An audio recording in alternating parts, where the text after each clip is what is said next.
the NAACP launched a fundraiser for the child, and they've closed it now with $341,594 raised. So one of the narratives here is that Carmelo Anthony stabbed and killed Austin Metcalf. Said he did it. His family's claiming it was self-defense. Self-defense lawyers are saying, nice try, bro. You can't stab someone for pushing you at a high school track meet. But he raised $500,000. And the responses in the Give, Send, Go were largely racial. They were talking about racial solidarity. There was a sentiment among many, not all, but many of these people, that it didn't matter whether he was innocent or guilty. It mattered that he was black. And they wanted to support him for that reason. So when this story then comes out, a lot of white people said, we're gonna stand by her. This is a white person being threatened because now this is the beast that has been awoken by DEI.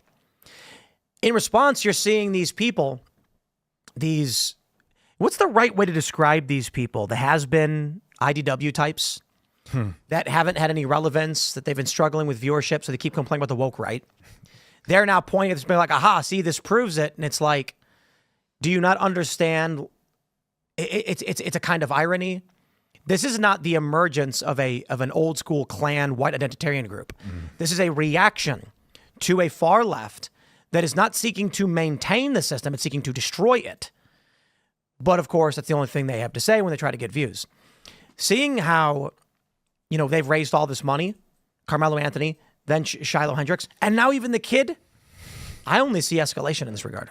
Yeah, the race wars in Who Wants to Be a Millionaire. This is what I can't stand, right? I sat down with the guys from Trigonometry. I recommend you guys check it out.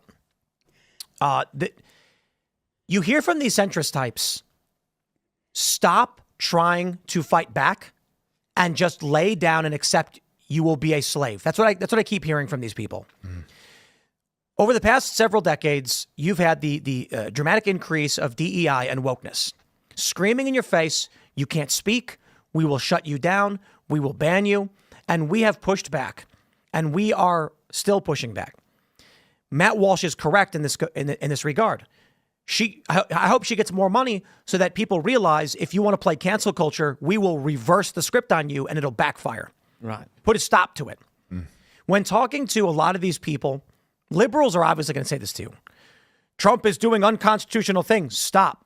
Okay, so we endured, 8 years of Obama, the murders, the targeting of conservatives and Christians. Then we get Donald Trump. They accuse him of being a spy, a traitor to his country, bogged down his first term with garbage investigations. They tried to put his administration in prison. Carter Page, Michael Flynn, George Papadopoulos, Manafort. The list goes on. They accused him of a P-tape, the Steele dossier. After all of this, over 10 years, then you get Joe Biden hunting down Jan 6ers, denying access to to evidence from the Capitol, 44,000 hours of footage, falsely charging many of them under the obstruction statute, which the Supreme Court struck down, and people who were walking around the property clueless about any right getting charged as well. And now Trump is in, and these IDW has-beens are going, stop trying to win and just let them trample your rights. So I'm going to tell you this. I would prefer it, much prefer it. None of this happened. Lady, don't throw racial slurs at children. Come on. That's despicable. However, I understand why people are donating to her. They're saying, you want to play with fire, fire you will play with. And so now we're looking at the Trump administration. I don't want Trump to violate the Constitution, but he's not done that. He's used everything they've launched, like the Alien Enemies Act, has been things that has been codified and he's allowed to do. And he's saying, I'm going to do it. And they're like, then we're going to challenge you. Then he says, then I'm going to do something else. We're going to challenge you. They are violating the Constitution with with unconstitutional universal injunctions. And then I am sick of hearing from these people. I'll say it one more time. Trump should stop because if he does, the Democrats will do worse. Bro, the Democrats can, and will violate your rights if/when they get power back. That was my big... Or that was something. Now I don't want to spoil the show from the culture war, but one of the people kept saying, "Oh, the norms and this is bad. It's a slippery slope and blah blah blah." And it's like that's such a ridiculous argument because the norms have all been violated multiple times. I mean, Abraham Lincoln suspended habeas corpus. Donald Trump isn't talking about doing it. Well, I think that Donald Trump should actually do things like that to get rid of the illegal aliens. But the idea that if Donald Trump does something that pushes the boundaries of the Constitution, that means the whole country is going to fall apart. That's ridiculous histrionic BS meant to freeze people and prevent people from taking action. Donald Trump needs to take action to do the things that he was elected to do. Joe Biden was spraying oil and grease onto the slope. He was just hosing it away with a big old fire hose full of grease. Yeah. Slippery slope, have fun. We're sliding down it faster than anybody can realize. I don't want Trump to do anything unconstitutional. I do not want Trump to send people to foreign prisons. I do not want Trump to suspend habeas corpus.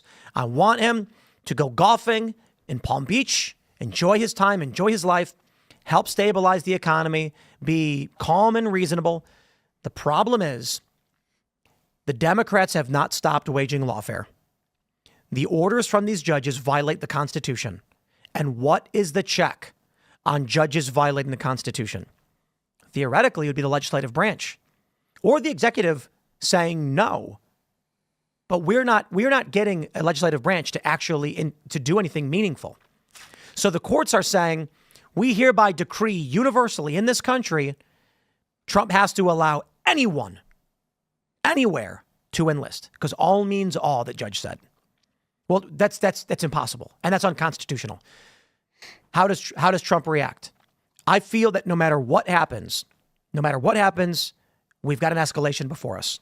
If Trump says, guys, I do not have the energy to go to war and carry this fight on, so I am laying down my figurative sword and I'm going to retire, the Democrats will turn this country into a Chinese Communist Party style government. If Trump says, I will do everything in my power to maintain and stabilize this Republican form of government, Democrats are going to, they're going to say, then we're going to one up you. We're going to drive this to the ends of the earth. I don't see the off-ramp. I don't see how we go anywhere but into separation, divorce, conflict, you name it. Thanks for checking out this clip from Timcast IRL. Make sure to watch the show live Monday through Friday at 8 p.m. Subscribe to this channel, and we will see you all there.